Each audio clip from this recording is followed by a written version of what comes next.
Que a graça de Deus, que a paz do Senhor Jesus possa ser multiplicada em nosso meio pelo conhecimento da palavra dele. Amém? Nós estamos na nossa série A Grande Restauração. É uma série de 8 mensagens, porque nós estamos buscando nessa semana a restauração da imagem de Cristo em nós. E nós começamos no sábado, entendendo que esta grande restauração, ela é um crescimento na espiritualidade. E um crescimento na espiritualidade é um fruto. É um fruto daquilo que o Espírito Santo realiza na tua vida. No domingo, com a mensagem Meu Nome é Nada, nós estudamos a história de Abel. E com a história de Abel nós vimos que a nossa suficiência só existe em Deus. Na segunda-feira, percorrendo essa jornada, com o tema Coroas de Ouro Jogadas no Chão, nós vimos o sentido da verdadeira adoração. Quando eu adoro, eu não estou indo receber, eu estou indo oferecer a minha vida, o meu corpo, o meu coração, a minha mente, como uma oferta racional, um sacrifício a Deus. E esse é o meu culto racional. É oferecer o que eu tenho de mais precioso ao meu Deus. Na terça-feira, você tem um projeto de vida. O que faz você dobrar o teu joelho no chão? Qual é a adrenalina que faz você acordar na segunda-feira? O que você não quer morrer sem antes ver? Qual é o teu ministério? O que move a tua vida? Você tem um projeto? Foi o que nós vimos nesta noite. E ontem, vivendo como filhos do rei, nós entendemos os conceitos do reino. O reino tem um rei que é Senhor. E o Senhor, Ele é dono de tudo, Ele é dono, Ele é seu dono, Ele apenas dá a você o direito de gerenciar e cuidar daquilo que é dele. Amanhã, sexta, passou rápido, né? Amanhã é Santa Ceia, o tema de amanhã é Vocês Conhecem o Caminho. No sábado, Começar de Novo. E o tema de hoje, Ando com Deus. Ponto final. Bíblia na mão? Você que nos assiste pela internet, pegue a sua Bíblia ou abra a sua Bíblia aí em um buscador. E nós vamos buscar o primeiro livro da Bíblia, Gênesis capítulo 5, e nós vamos ler a partir do verso 21. Se o sermão tem como título Ando com Deus, é evidente que nós vamos falar de quem? Enoque. Principalmente se abrirmos a Bíblia em Gênesis, né? Vamos ver? Gênesis capítulo 5, verso 21. Enoque viveu 65 anos e gerou Metusalém. Andou Enoque com Deus e, depois que gerou a Metusalém, viveu 300 anos e teve filhos e filhas. Todos os dias de Enoque foram quantos anos? 365 anos. Andou Enoque com Deus e já não era, porque Deus o tomou para si. Feche os seus olhos. Vamos falar com Deus. Querido Pai, que possamos nesta noite receber a Tua palavra como uma semente santa em nosso coração e que ela possa dar frutos para uma grande restauração em nossas vidas, em nome de Jesus. Amém. Enoque, ele é mencionado poucas vezes na Bíblia, Ele é mencionado, por exemplo, em Judas, verso 14 e 15. E ali, ele é apresentado como alguém que anuncia juízo. Se ele anunciava juízo, é porque vivia em uma sociedade corrupta. Havia no meio onde ele vivia, corrupção moral, descaso com Deus.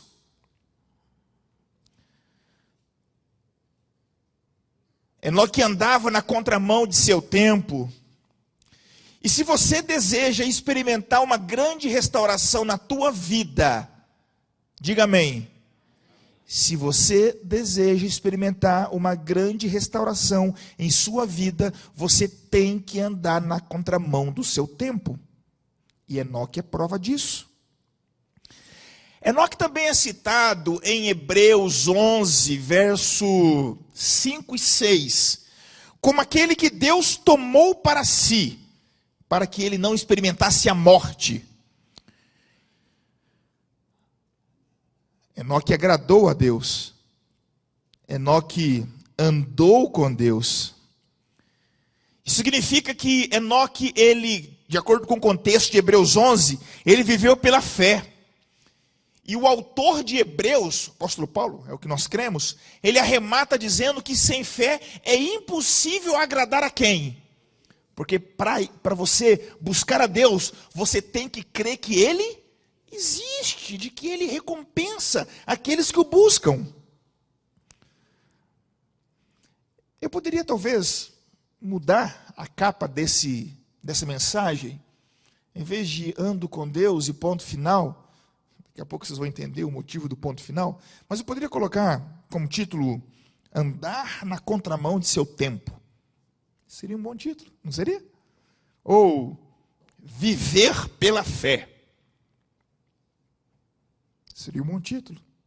Ou, seja parte da história de Deus. É um bom título, gostei desse. Seja parte da história de Deus. Dava até para colocar a imagem de um pai com um filho no colo e contando uma história para ele. Ficaria lindo, não ficaria? Seja parte da história de Deus. Eu gosto sempre de ilustrar as minhas mensagens com uma capa, porque eu acho que o visual também te leva, né? Ele te conduz, né? Ele marca. É interessante que a Bíblia fala que Enoque viveu 365 anos e só. Só, pastor. Isso, se você for comparar com o que viveu o pai e o filho dele, o pai dele, Jared, viveu 962, o filho dele, Metusalém, viveu 979 anos. Então, só 365 anos. Por quê? Deus tomou Enoque para si. Eu gosto quando eu leio, né, que Enoque andava com Deus e de repente já não era. De repente ele deixou de existir nessa vida. Ele deixou de existir nesse mundo. Ele foi tomado para Deus. É como se ele fosse absorvido por Deus. E interessante. Pega a tua Bíblia, vai, corre lá. Gênesis, de novo. 5, capítulo 5, verso 21. Pegou? Tem uma caneta na mão? Pega a caneta. Faz um círculo aí, nesse texto que acabamos de ler, na descrição que Gênesis faz de algum feito de Enoque. Procura aí. Você está com a tua Bíblia aí no teu tablet, no teu smartphone, busca aí, procura aí. A Bíblia declara, ela descreve algum feito de Enoque? O que Enoque fez? Qual foi a obra de Enoque? Não fala. Andou com Deus. E ponto final.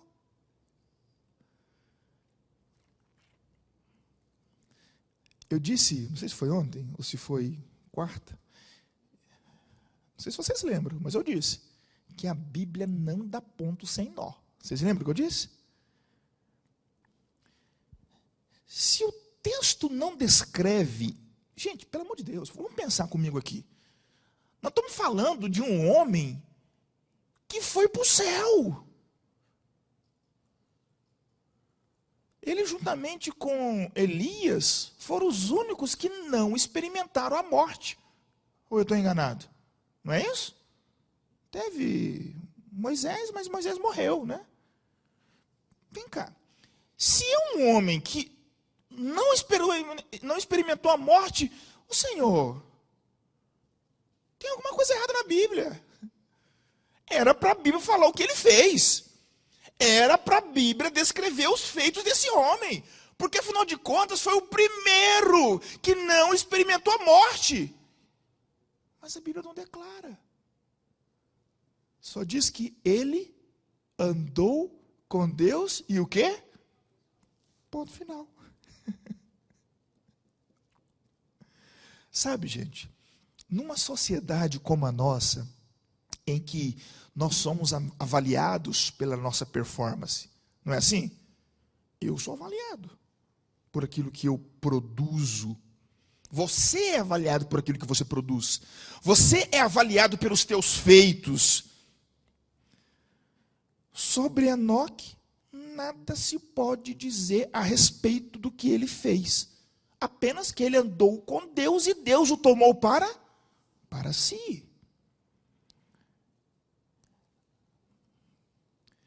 Eu vou dizer qual é a minha percepção. Eu quero te convidar agora para você fazer uma oração silenciosa aí. Você vai dizer assim para Deus, você não precisa nem fechar o olho. Se quiser fechar, pode. Você vai falar com Deus, Senhor, não me permita qualquer distração nesses próximos 20 minutos. Fala para Deus. Eu vou precisar muito da tua concentração agora. Fica ligado. Enquanto eu preparava esse sermão, eu fiquei preocupado com vocês. Falei, será que vocês vão entender? Se você... Sabe aquela que você... Já viu? Eu terminei o meu mestrado agora.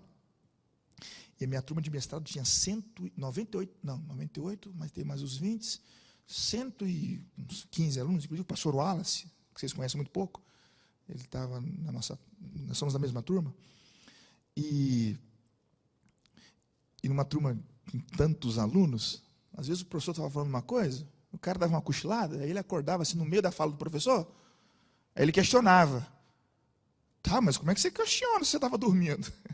Então, se você cochilar, se você distrair, no final você vai questionar. Então, preste atenção, ok? Eu vou falar a minha percepção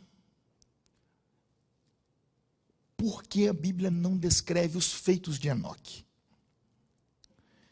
Porque Enoque, ele para mim, é uma lição de que Deus é um fim em si mesmo. Enoque diz para mim que quando alguém anda com Deus, isso merece um ponto final. Vem cá, Enoque, o que você está fazendo? Eu estou andando com Deus. Para quê? Para nada. Eu ando com Deus e ponto final. Ô Enoque, vem cá. Você anda com Deus?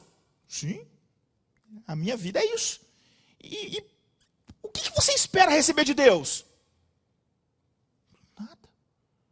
Eu ando com Deus e ponto final. Andar com Deus é o fim. Não é o meio para se conseguir alguma coisa. Eu vou ver se eu consigo, se eu ando com Deus para conseguir aquilo. Para conseguir aquela. Para conseguir isso. Para conseguir esse. Eu vou ver se eu ando com Deus, porque de repente eu consigo chegar ali. Não. Andar com Deus não é um meio. É um fim. Deus é um fim em si mesmo. Ele não é um meio a partir do qual experimentamos mais felicidade, mais realização, mais prazer, mais satisfação, mais contentamento, mais alegria, mais sentido, mais significado para a nossa vida. Eu não estou dizendo que Deus não faz isso. Eu estou dizendo que a tua relação com Ele não pode se basear nisso. Eu vou procurar Deus, porque quem sabe eu consigo aquele emprego que eu quero. Vocês estão entendendo? Eu vou buscar a Deus, porque quem sabe eu consigo namorar aquela menina. Eu vou buscar a Deus, quem sabe eu consigo restaurar o meu casamento. Eu vou andar com Deus, quem sabe eu consigo experimentar a felicidade que eu nunca senti. Não. Deus não é meio. Deus, Ele é fim. Ele é um fim nele mesmo. Ele não é um meio a partir do qual receberemos respostas a nossas perguntas insolúveis. Deus, Ele é um fim em si mesmo. Não precisamos que a crença em Deus ou da pessoa de Deus resulte necessariamente em explicações para nos entendermos o nosso mundo, entendermos a dinâmica do cosmos, entendermos o universo. Não precisamos disso. Nós andamos com Deus e o quê? Ponto. Deus é um fim em si mesmo. Eu ando com Deus porque eu quero fazer grandes feitos em nome dEle. Ainda que seja para a glória dEle, esse não deve ser o seu objetivo. Nós simplesmente andamos com Deus e ponto final. Deus é um fim em si mesmo. Por que eu estou ressaltando isso?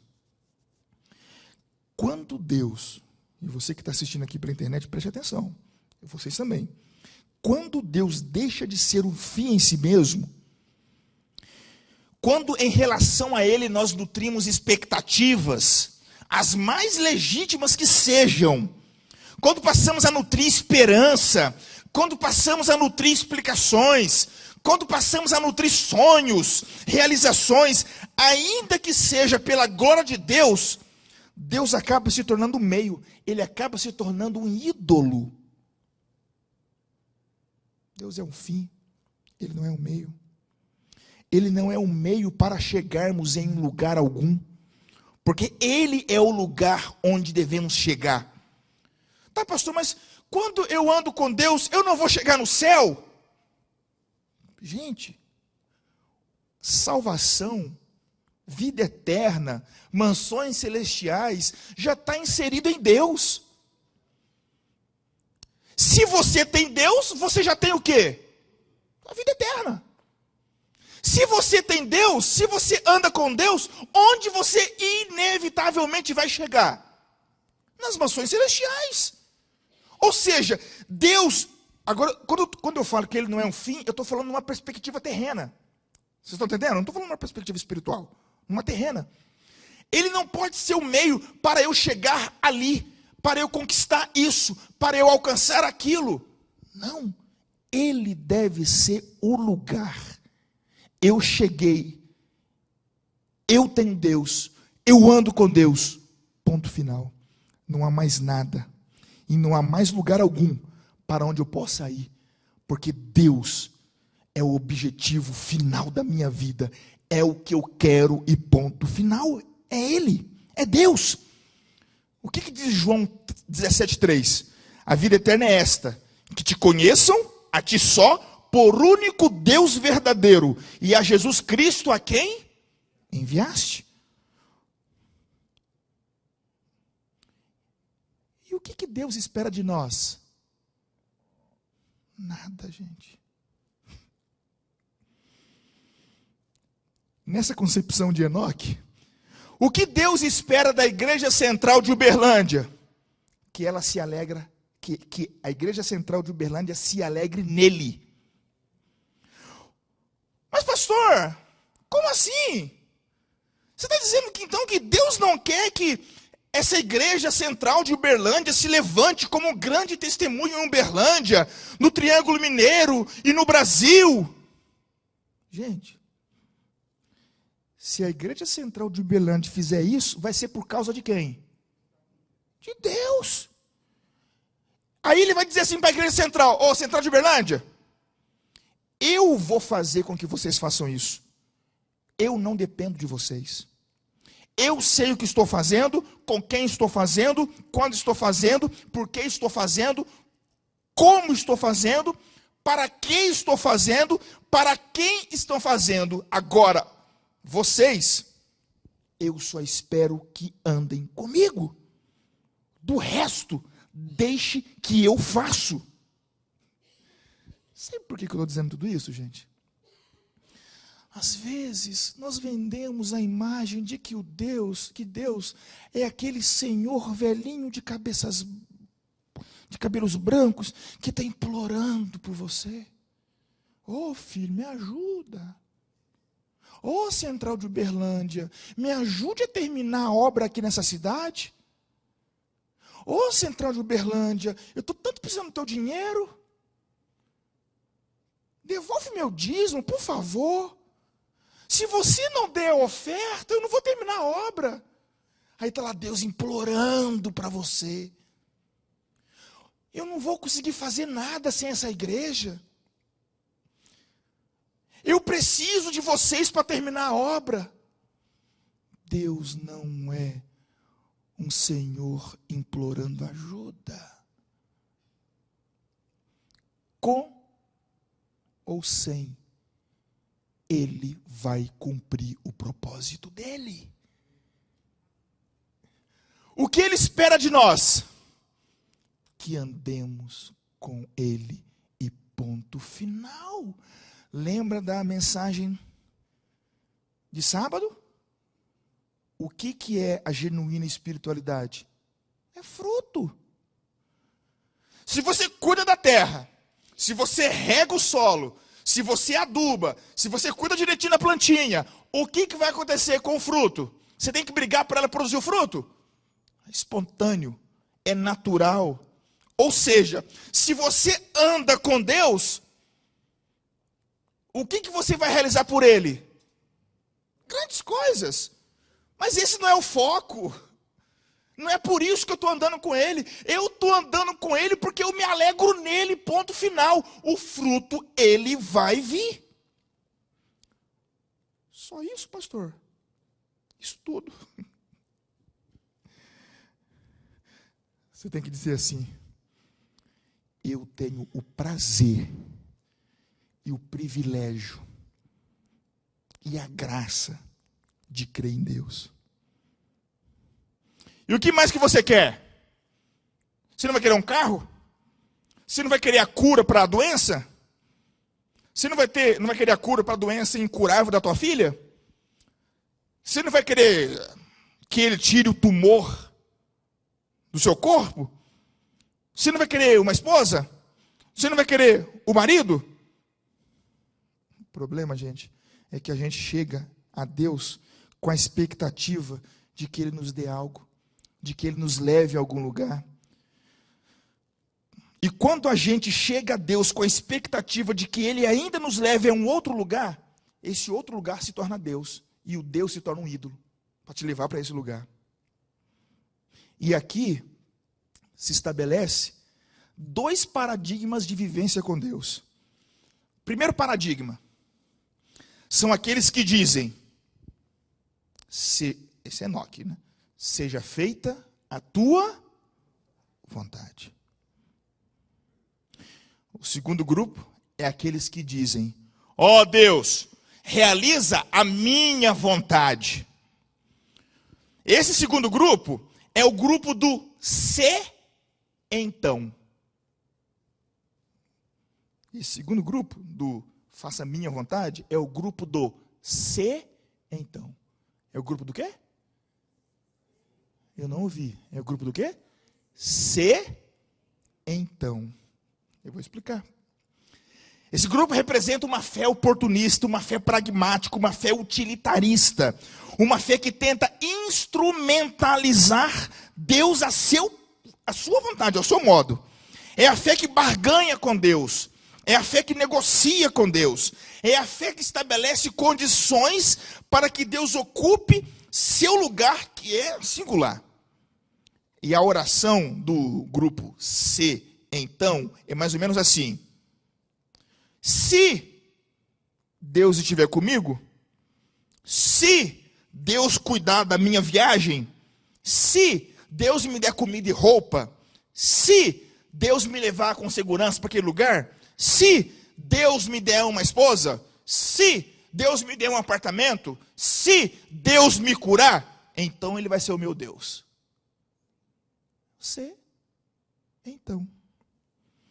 E tem muita gente que quando ouve uma oração dessa ainda diz amém.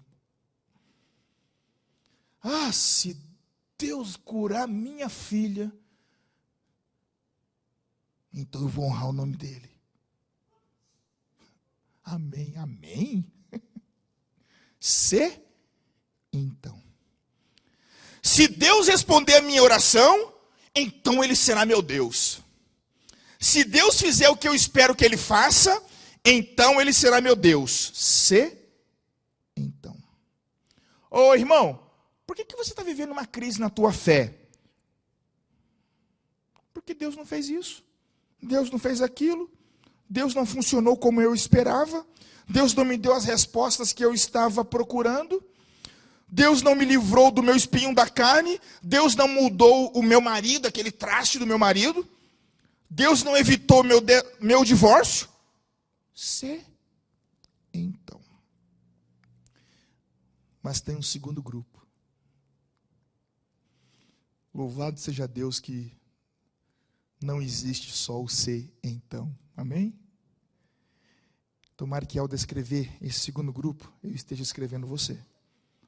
Tomara, Deus, que eu esteja escrevendo a mim mesmo. O segundo grupo não é se, então. Não é se Deus fizer, então eu... Não. O segundo grupo é o grupo do todavia. O primeiro grupo é como? Se, então. E o segundo grupo? Todavia. Abacuque 3,17, não precisa abrir. Mesmo não florescendo a figueira, mesmo não havendo uvas na videira, mesmo falhando a safra de azeitonas, mesmo não havendo produção de alimento nas lavouras, mesmo que as ovelhas morram no curral, mesmo que não exista bois no estábulo, ainda assim eu exultarei no Senhor e me alegrarei no Deus da minha salvação. Mesmo que eu não chegue lá onde eu gostaria que Deus me levasse, Ele continuará sendo o meu Deus. E sempre será o meu Deus. Eu não busco aquilo que Deus pode me dar. Eu busco Deus de ponto final. É isso que eu quero. Eu quero andar com Deus. Eu quero conhecer a Deus. Eu quero Deus e somente aquilo que Ele sabe o que eu preciso. Ou você vive no paradigma do se, então, e transforma Deus em um meio de chegar aonde você quer que Deus te leve, e faz de Deus um ídolo para ser manipulado, ou coloca critérios para Deus agir em você, ou você vive o paradigma do todavia e se rende às mãos de Deus, para que Ele faça a vontade dEle em você. É igual a oração de Maria. Lembra da oração de Maria? Eis aqui a tua serva, cumpra-se em mim conforme o teu querer.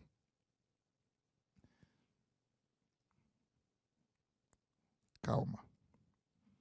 Eu não disse em nenhum momento que você não pode fazer pedidos a Deus. Em nenhum momento eu disse que você não pode manifestar os desejos do teu coração a Deus. Em nenhum momento eu disse que Deus não tem bênçãos para derramar sobre você. O problema é você basear a tua relação com Deus na bênção que Ele vai te dar. Ou o que eu posso obter a partir de Deus? O problema é você colocar a sua vontade acima da vontade dEle. Vocês já viram como se você é ou já foi católico, você não vai me deixar mentir. Não estou aqui criticando, estou só descrevendo um fato. Você já viu quando se faz o voto para a santa ou para o santo? Aí pega o santo e coloca ele de cabeça para baixo? Não é assim?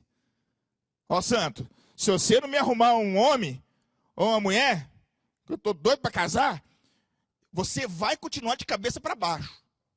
Ou então você pega o Jesus, o Cristo que está no colo dele e esconde. Enquanto você não atender o meu pedido, eu não vou te devolver o Cristo. Ou então amarra, ou então esconde, ou então bota de cabeça para baixo pendurado numa corda. Enquanto você não me atender, eu não te tiro daqui. Tem muita gente fazendo de Deus um ídolo. Deus nos criou, gente, seres à sua imagem e semelhança. Nós somos seres inteligentes, livres, com o coração cheio de vontade, sonho, esperança, expectativa, desejo. Ele não criou você como uma ameba, como um robô, ou como um boneco. Ele nos dotou dos mesmos atributos da personalidade dele. Ou seja, todos nós temos no nosso coração desejos, vontades. Ele ainda diz em Filipenses 4:6, não andeis ansiosos por coisa alguma, mas em tudo, pela oração, pela súplica e com ação de graça, apresente os seus pedidos a quem? A Deus. Nós podemos derramar o coração a Deus? Podemos pedir bênçãos para o nosso Deus? Claro, irmão. Irmão, se você está ansioso, ajoelhe-se diante de Deus, derrame o seu coração a Ele. Mas nunca esqueça de dizer, todavia, que seja conforme a tua vontade. Lembra como é que foi o Deus Cristo? Quando Jesus estava para morrer, não pensem vocês que ele era um louco suicida com vontade de morrer. Cristo, ele tinha instinto de autopreservação, de sobrevivência.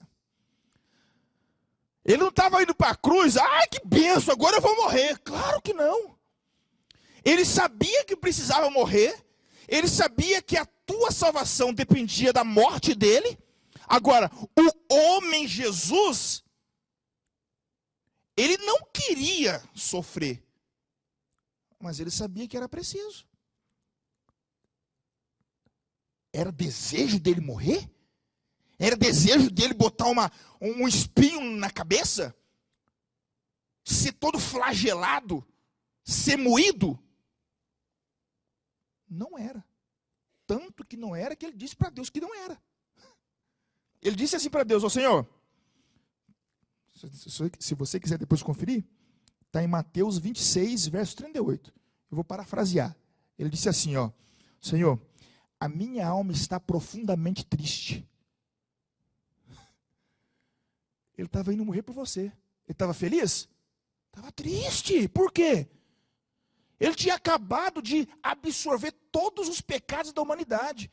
E os pecados da humanidade provocaram entre ele e Deus o quê? Um rompimento. Ele estava rompido com Deus. Ele estava separado de Deus. Porque os meus pecados estavam nas costas dele. E ele diz ainda, Senhor, eu estou com uma tristeza de morte. Aí ele pediu para os discípulos, fiquem aqui, orem comigo. Aí os caras foram dormir. Aí ele andou um pouquinho mais, ele jogou.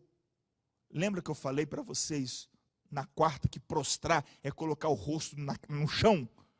Diz o texto que ele prostou-se em terra, com o rosto na terra, e disse, meu pai,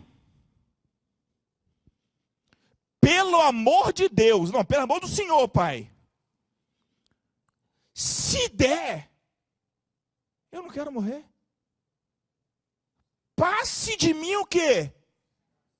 Ô Senhor, eu sei que tem um plano B. Não tem como dar um jeitinho aí e ir para o plano B? Eu não quero morrer. Todavia, ô Senhor, não seja como eu quero, seja como tu queres. porque eu sei que o que tu queres é extraordinário. Eu confio no teu querer. Senhor, cura minha filha. É pecado eu pedir, gente? É pecado eu pedir? Cura. Senhor, não faz do meu jeito, não. Faz do teu jeito. Senhor, me dá um emprego. Eu quero esse aqui, Senhor. Mas eu quero que o Senhor faça, todavia, responde a minha oração conforme a tua vontade. Nunca existirá em sua vida uma grande restauração sem que você ande com Deus. E o que é andar com Deus? É se submeter radicalmente à vontade dEle. Você não está buscando a Deus porque você quer algo em troca. Você não está buscando a Deus para chegar em determinado lugar. Senhor, esse é o desejo do meu coração. Todavia, seja feita a tua vontade e não a minha. Porque eu não busco o que está no meu coração, eu busco o Senhor. Eu não ando na direção do meu coração, mas eu ando na direção do Senhor. Essa noite, não sei se vocês perceberam, eu tenho uma linha, uma perspectiva. Dificilmente eu dou ênfase, pelo menos hoje, eu já fiz isso muito no passado. Eu dou ênfase de forma exacerbada em emoções. Eu gosto de falar aqui, ó. Porque decisões tomadas com a emoção, na maioria das vezes, elas são passageiras. Mas as decisões que você toma aqui, ó, com a razão, quando você é convencido pelo poder do Espírito, quando uma convicção é plantada na tua mente, dificilmente você arreda o pé dali.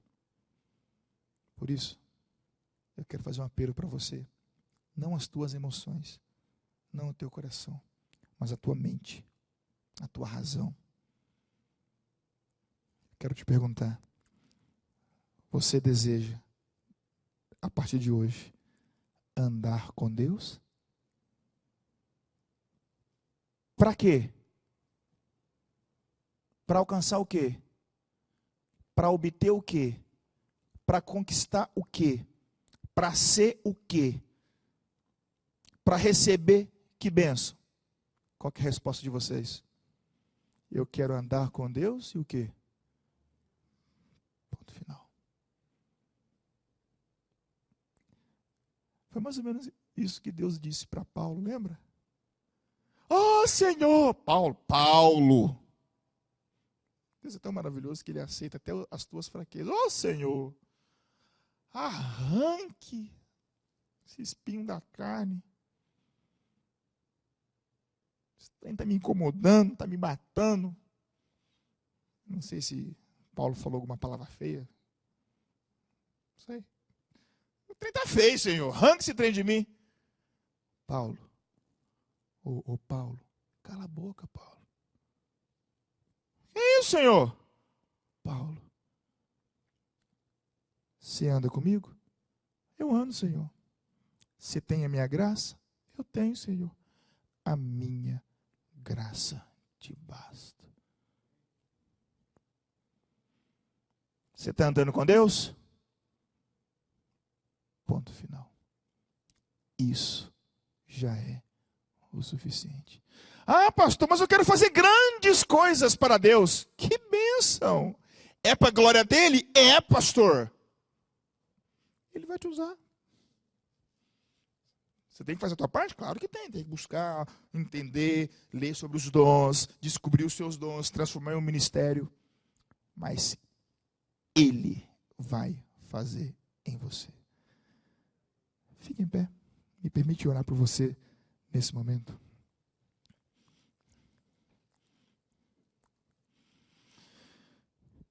Senhor Deus, o nosso coração, ele está cheio de desejos. Pai, possivelmente alguém aqui nesta noite tem um pedido de oração. Talvez alguém aqui foi até movido esta semana a estar todos os dias porque quer buscar algo, quer encontrar algo, quer receber uma bênção. Mas hoje nós entendemos que a maior de todas as bênçãos é andar contigo e ponto final. O desejo do nosso coração, o Senhor conhece. Todavia, não faça como o nosso coração pede. Faça conforme o teu querer, porque confiamos no teu amor. Obrigado, Deus. Nós suplicamos em nome de Jesus.